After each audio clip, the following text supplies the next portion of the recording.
حبيبنا وشفينا سيدنا رسول الله صلى الله عليه وسلم وآله وأصحابه وأزواجه وإخوانه من الأنبياء والمرسلين ثم إلى أرواح مشايخنا ولآبائنا وأمهاتنا ولمن له حق علينا خصوصا مؤلف هذا الكتاب أو جامع هذه الأحاديث بأن الله يغفر لهم ويرحمهم ويعلي درجاتهم في الجنة وينفعنا بأسرارهم وأنوارهم وعلومهم وبركاتهم في الدين والدنيا والآخرة بسر الفاتحة.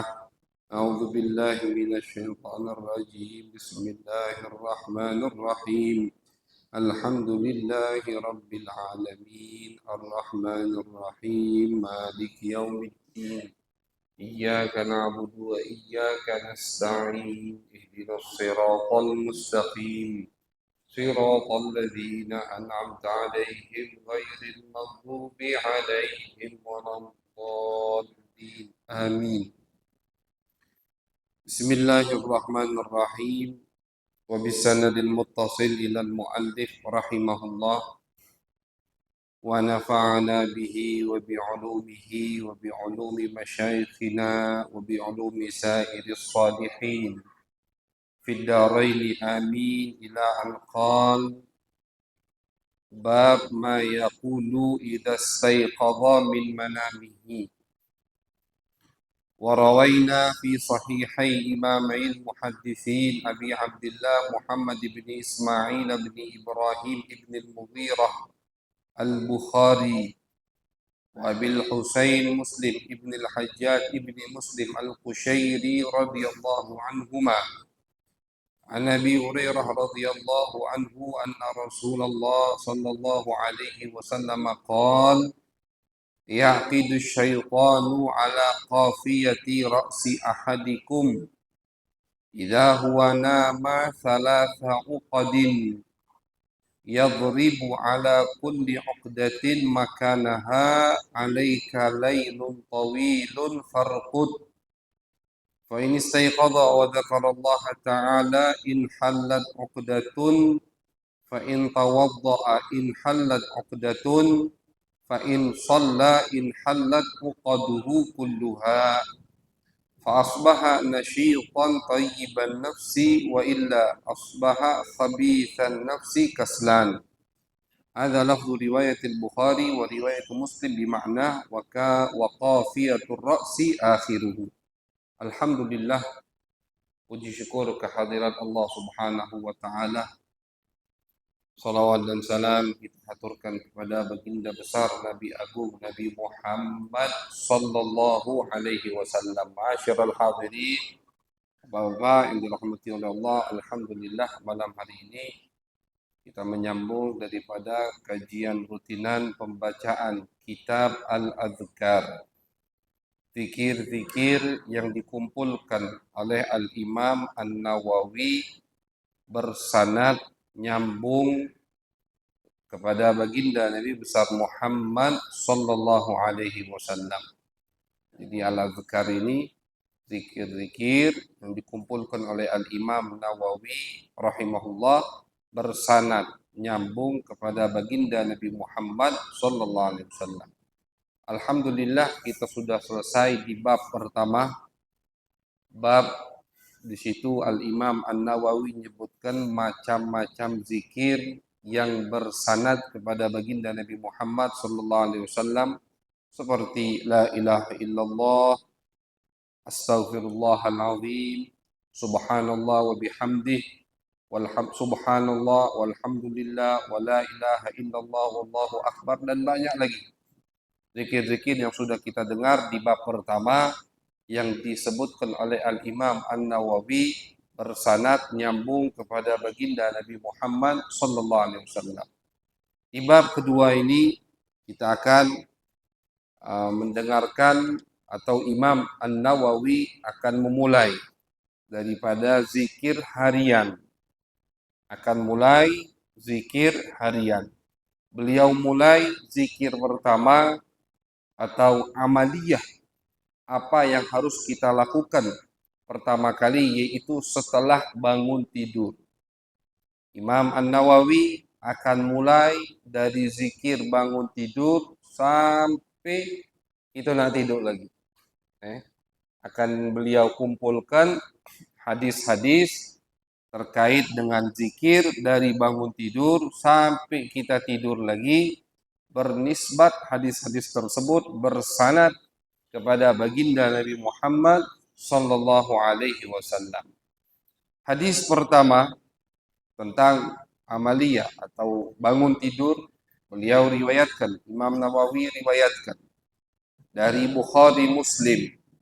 Imam Bukhari Muslim meriwayatkan dari sahabat baginda Nabi Muhammad sallallahu alaihi wasallam yang bernama Abu Hurairah radhiyallahu anhu, bahwasannya Rasulullah sallallahu alaihi wasallam bersabda, yaqidu syaitan ala qafiyati ra'si ahadikum idza huwa nama thalatha uqadin.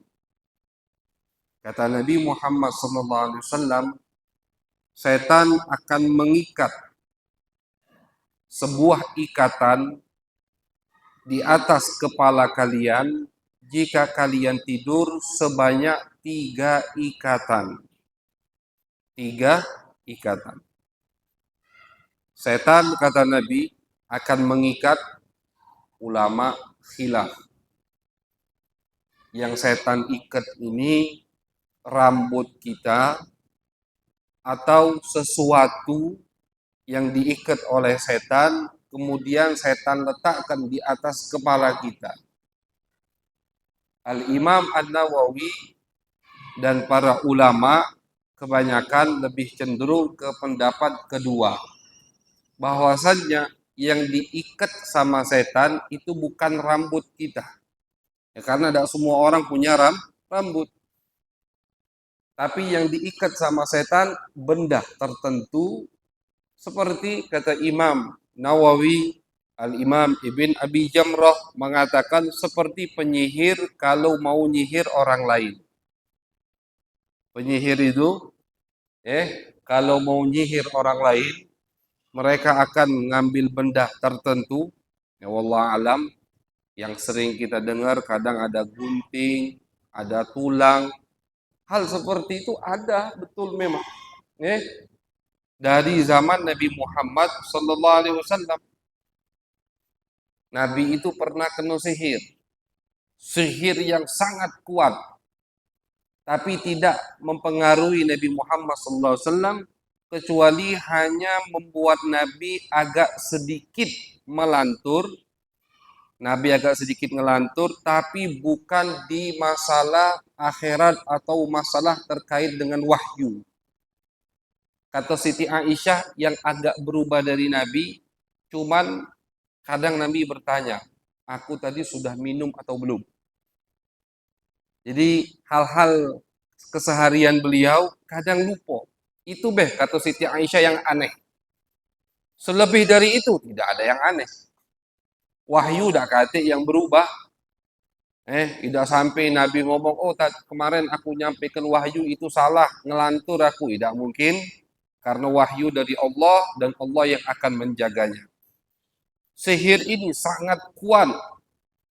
Dari seorang Yahudi terkenal, namanya Labid, penyihir terkenal di kota Madinah. Ini terjadi di awal-awal hijrah Nabi ke kota Madinah. Yahudi ini tidak senang, dia sihir Nabi Muhammad SAW. Cuman efek dari sihir yang kuat ini cuman buat Nabi ngelantur di urusan keseharian beliau. Tadi aku makan atau belum? Nah, jadi Nabi habis melakukan sesuatu dan beliau lupa. Itu kata Siti Aisyah, yang aku perhatikan ada perubahan atau ada yang aneh dari Nabi Muhammad SAW. Hinggalah Allah turunkan wahyu kepada beliau surat Qul a'udzu birabbil falaq dan Qul a'udzu birabbin nas. Al-Mu'awwidzatain. 2 surat ini turun, itu asbab musabbabnya karena apa? Karena Nabi kena sihir. Tapi sekali lagi, sihir yang begitu kuat efeknya cuma tadi. Tidak terlalu ngefek kepada Nabi Muhammad sallallahu alaihi wasallam. Allah turunkan surat Al-Mu'awwidzatain, dibaca sama Nabi Muhammad SAW. Di situ beliau merasa seperti lepas dari ikatan. Dan Allah berikan wahyu kepada Nabi bahwasannya benda tersebut ada di sumur fulan, di bawah sumur, cari kata Allah. Nabi perintahkan sahabat untuk mencari benda tersebut. Nah, jadi benda apa alat atau barang untuk nyihir wong lain, dukun nyihir orang lain, itu memang sudah ada dari dulu. Akhirnya sahabat masuk nyelam ke sumur tersebut. Sumur di Madinah itu bukan sumur kecil seperti kita ya. Sumurnya itu maksudnya ya sak sumurnya tadi. Masuklah sahabat, ketemu benda tersebut. Di situ ada sehelai, beberapa helai rambut Nabi Muhammad SAW, ada alat tajam, dan ada apa namanya kayak tulang belulang gitu. Dia ikat 3 ikatan. Dia ikat 3 ikatan. Dikubur akhirnya sama Nabi Muhammad SAW. Jadi ini cerita di Bukhari Muslim, hadisnya sahih. Artinya akurat, cerita ini bernisbat kepada baginda Nabi Muhammad SAW. Nah, jadi Nabi pun pernah kena sihir. Nabi Muhammad SAW mengatakan bahwasannya setiap kalian tidur, itu setan akan mengikat 3 ikatan dan diletakkan di atas kepala kalian. Bukan rambut kita yang diikat, bukan. Tapi setan memang mengikat benda 3 ikatan khusus untuk orang itu. Diletakkan sama setan di atas kepala kita. Qafiyah. Qafiyah itu bukan peci ya. Kenapa peci itu diartikan atau dipakai bahasa Arabnya qafiyah? Karena apa? Karena peci itu diletakkan di kepala. Kepala itu bagian atas, bahasa Arabnya qafiyah. Di sini, di ubun-ubun.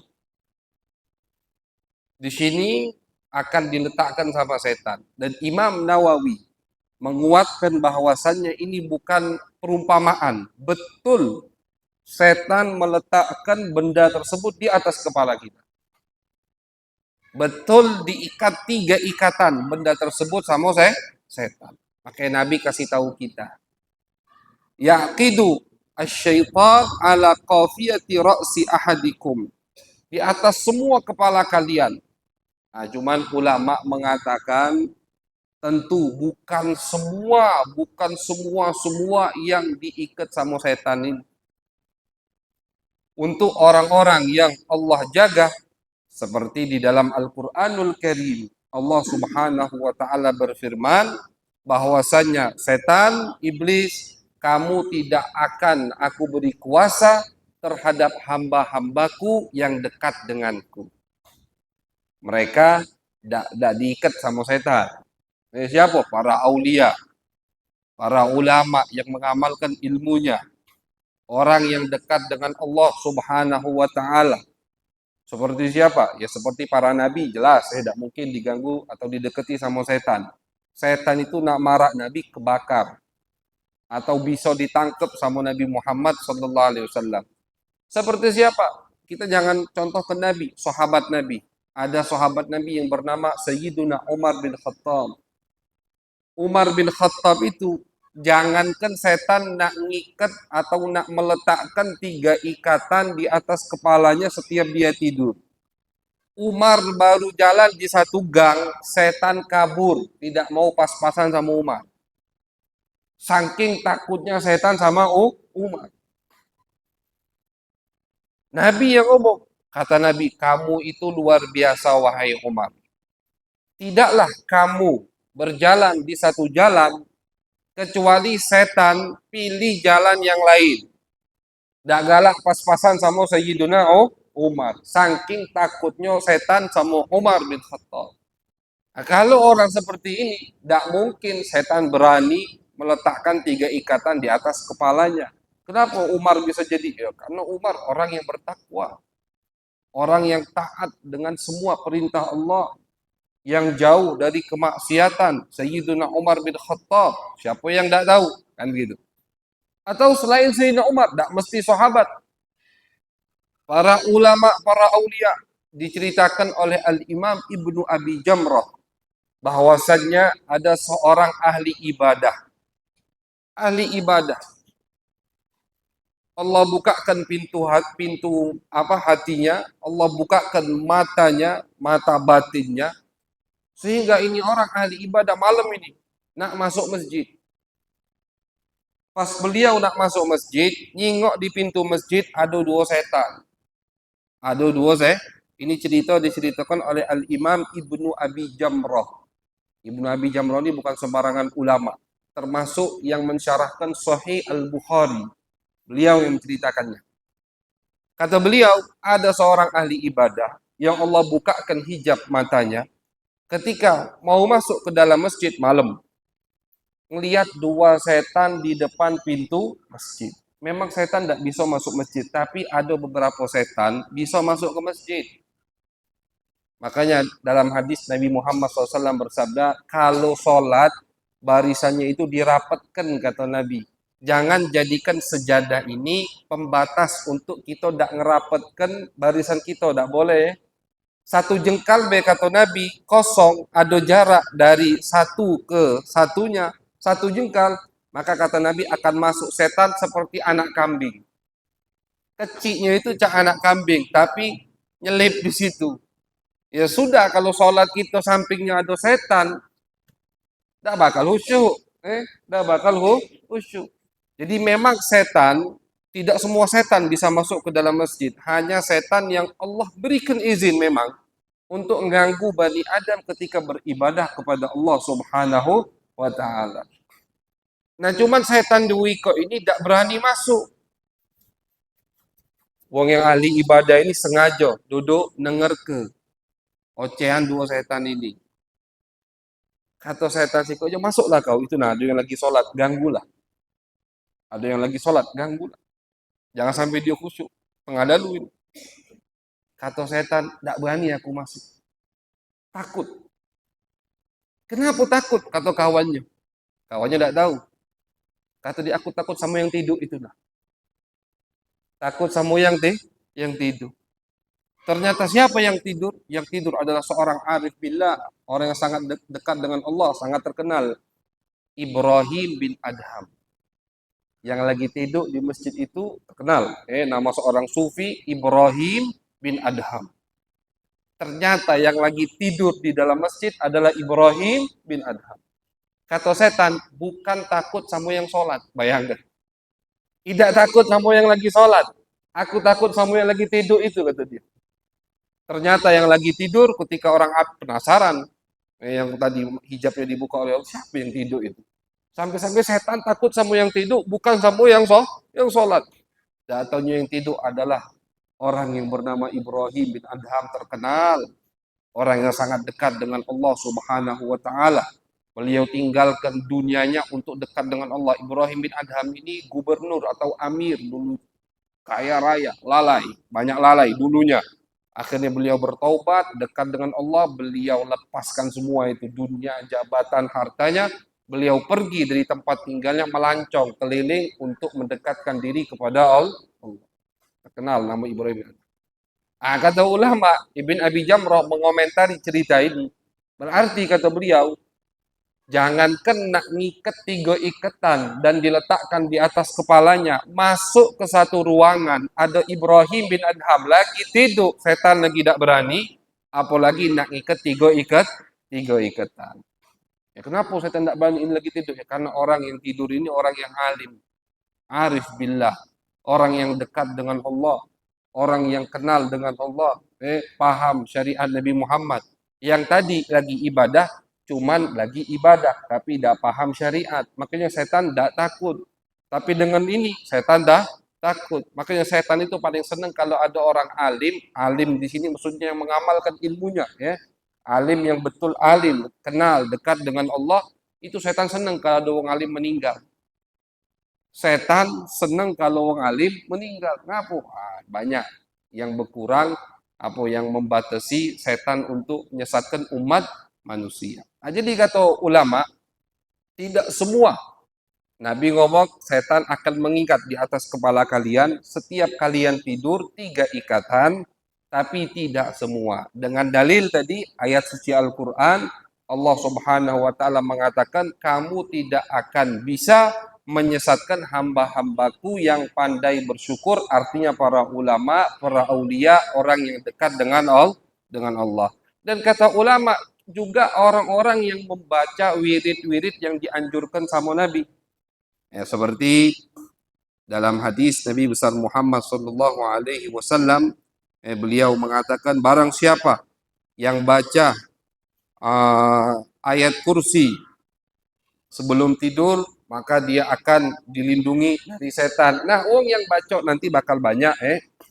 Ada beberapa zikir sebelum tidur yang bakal disebutkan sama Imam Nawawi. Nah, zikir-zikir ini yang diriwayatkan sama ulama dari Nabi Muhammad SAW, kalau kita baca, maka kita akan termasuk daripada hamba-hamba yang Allah lindungi. Sehingga tidak bisa setan mengikat 3 ikatan di atas kepala kita. Berarti siapa yang diikat sama setan dengan 3 ikatan ini? Orang yang jauh dari Allah, orang yang ketika tidur tidak dalam keadaan berwudu dan tidak membaca doa sebelum tidur. Nah, mereka lah yang bisa diikat sama setan 3 ikatan. Yadribu kulla uqdatin, 3 ikatan. Kata ulama, ngapo nak sampai 3 ikatan? Ngapo nak sampai 3 ikatan? Al-Imam Al-Qurtubi beliau mengatakan 3 ikatan ini fungsinya ketika ikatan pertama terputus, bangun dia, maksudnya bukan bangun sadar, itu setan akan membisikkan ke telinganya, tidurlah lagi, masih lama subuh. Nah, itu. Tidurlah lagi, subuh masih lama. Tidur lagi, bangun-bangun jam 7 pagi sudah. Nah, kan itu kan, itu gawe setan, Pak. Makanya 3 ikatan tuh biar betul-betul dikuasai kita ini sama setan. Kalau 1 ikatan, alarm sekali bunyi, bangun langsung gitu.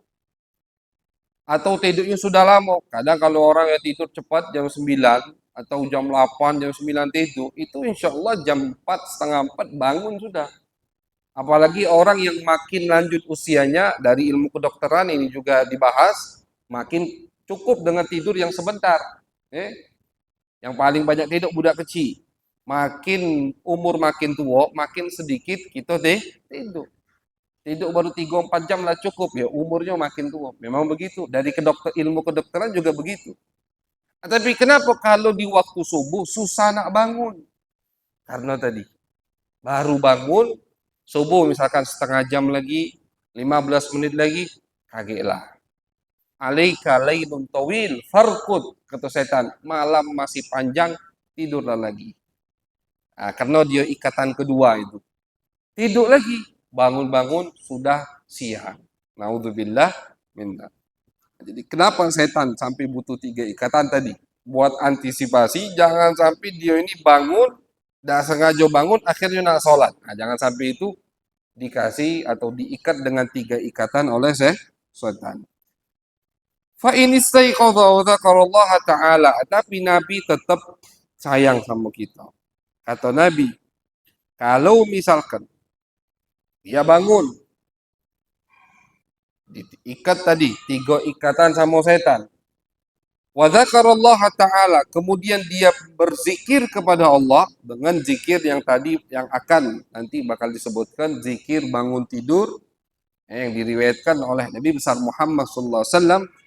In halat uqdatun, 3 ikatan tadi, ikatan pertama akan terlepas ketika kita berzikir kepada Allah. Bangun tidur langsung baca zikir, doa bangun tidur. Nah, doa bangun tidur itu melepaskan ikatan yang pertama. Lepas, kata Nabi Muhammad SAW. Yang seperti yang kita sampaikan tadi, kebanyakan ulama itu lebih sepakat bahwasanya ini betul saat ada satu benda yang diikat 3 ikatan sama setan dan diletakkan di atas kepala kita setiap kita tidur. 3 ikatan ini, kata Nabi Muhammad SAW, ikatan pertama bisa terlepas ketika apa? ketika dia bangun tidur dan langsung berzikir kepada Allah. Nah, jadi bangun tidur itu jangan kita langsung buka HP, lihat yang tidak jelas. Zikir dulu. Zikir dulu. Langsung sebutkan. Zikir salah satu zikir. Alhamdulillahilladzi ahyana ba'dama amatana wa ilaihin nusyur. Itu ada hadisnya dari Nabi Muhammad. Zikir bangun tidur. Nah, panjang lagi. Bakal kayak disebutkan riwayat. Zikir yang lebih panjang dari Nabi Muhammad SAW. Zikir itu dan kandungan zikir bangun tidur itu bersyukur kepada Allah.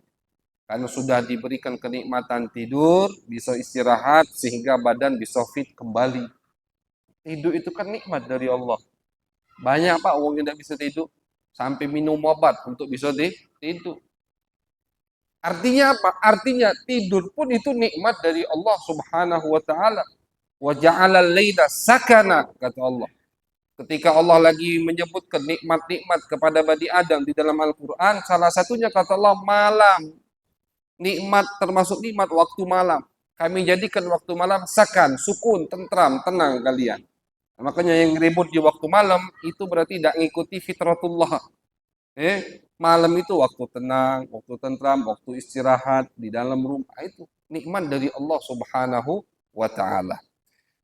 Kemudian baru satu ikatan ini yang lepas. Bangun tidur zikir, lepas satu ikatan. Fa in tawaddo'a in halat uqdatun. Kemudian dia bangun tidur, ngapain? Wudu. Untuk ngelepas ikatan yang kedua. Dan wudu ini amalkan sunnah-sunnah Nabi dalam ibadah wudu. Karena di riwayat sahih Muslim, hadis sahih juga, Nabi mengatakan termasuk tempat nongkrong setan. Pas kalian lagi tidur, itu kata Nabi, di dalam hidung kalian. Ini hadis ada disebutkan oleh Al-Imam Muslim dalam kitab sahihnya. Termasuk tempat nongkrong setan pas kita lagi tidur, di mana? Di dalam hidung kita. Makanya kata Nabi, kalau bangun tidur, pas wudhu, itu istinsyak. Termasuk sunnah kan? Mengambil air, selain kumur-kumur, matmatoh, kumur-kumur 3 kali, habis itu masukkan air ke hidung. Cuman harus dikeluarkan, biar dapat sunnahnya. Kumur-kumur juga kayak itu. Kalau kita nak wudhu, kumur-kumur dulu. Habis basuh tangan, sunnah basuh tangan.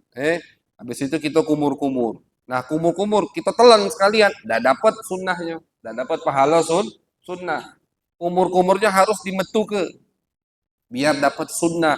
Kemudian selesai kumur-kumur 3 kali, ambil air lagi, masukkan ke hidung, keluarkan. Kalau masukkan ke hidung kemudian disedot sama dia, tidak dapat sunnahnya.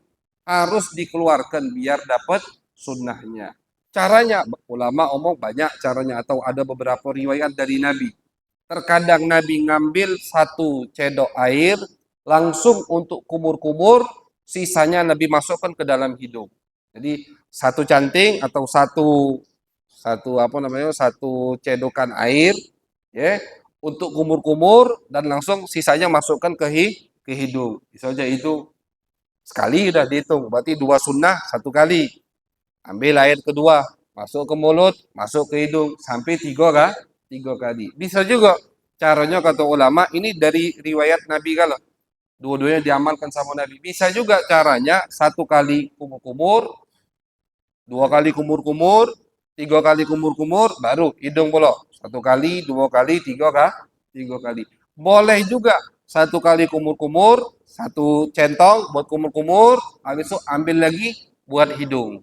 Jadi sekali-sekali, habisnya lanjut lagi yang kedua, 2, 3, 3. Nah, jadi 3 cara dalam mengamalkan sunnah kumur-kumur dan masukkan air ke hidung. Itu sunnah. Tapi sunnah ini sangat dianjurkan oleh baginda Nabi Muhammad SAW, terlebih bangun tidur. Di Sahih Muslim, hadisnya sahih, sangat kuat sekali. Kalau udah di Sahih Muslim Bukhari berarti udah yakini itu pasti nisbatnya ke Nabi. Itu Nabi bersabda, termasuk tempat nongkrong setan ketika kita tidur di dalam hidung. Cak mana ngusirnya dengan tadi? Pas wudhu, Amalkan sunnah, masukkan air ke hidung. Coba buktikan, langsung seger, mantu. Segernya itu Pak, bukan karena banyu dingin masuk hidung kita, bukan. Tapi segernya itu karena apa? Karena setan tuh berlari dari hidung kita. Itu Nabi yang ngomong. Termasuk cara ngusirnya kata Nabi, ketika wudhu istinsyak, masukkan air ke hidung, habis itu keluarkan, maka setan akan pergi dari tempat nongkrongnya, yaitu di hidung kita ketika lagi di wudhu selesai, lepas ikatan kedua. Kata Nabi Muhammad SAW. Tersisa ikatan ketiga. Ikatan ketiga akan lepas fa'in sholla. Kalau kita sholat 2 rakaat. Makanya dianjurkan dan ini diamalkan sama Nabi, sholat 2 rakaat yang pertama itu jangan panjang-panjang. Sholat malam. Sholat rakaat 2 rakaat pertama kita mau sholat witir misalkan 11 rakaat, 13 rakaat misalkan mau sholat witir. Nah 2 rakaat pertamanya itu jangan baca surat yang panjang-panjang, yang pendek dulu. Ini yang diamalkan sama Nabi. Kenapa? Kata ulama, biar lepas dulu ikatan setan. Sholat 2 rakaat yang singkat untuk melepaskan ikatan setan, berarti 3 ikatan tadi semuanya lepas, baru habis itu kita lebih bersemangat lagi insya Allah untuk sholat selanjutnya dan baca surat yang lebih panjang. Itu aturannya seperti itu dari Nabi Muhammad Sallallahu Alaihi Wasallam. Jadi lepaskan dulu ikatan setan yang ketiga dengan sholat 2 rakaat. Setelah itu baru silahkan sholat panjang-panjang, nak baca surat panjang, silahkan. Pasti udah semangat. Kenapa udah semangat? Ikatan pertama sudah lepas dengan zikir setelah bangun tidur.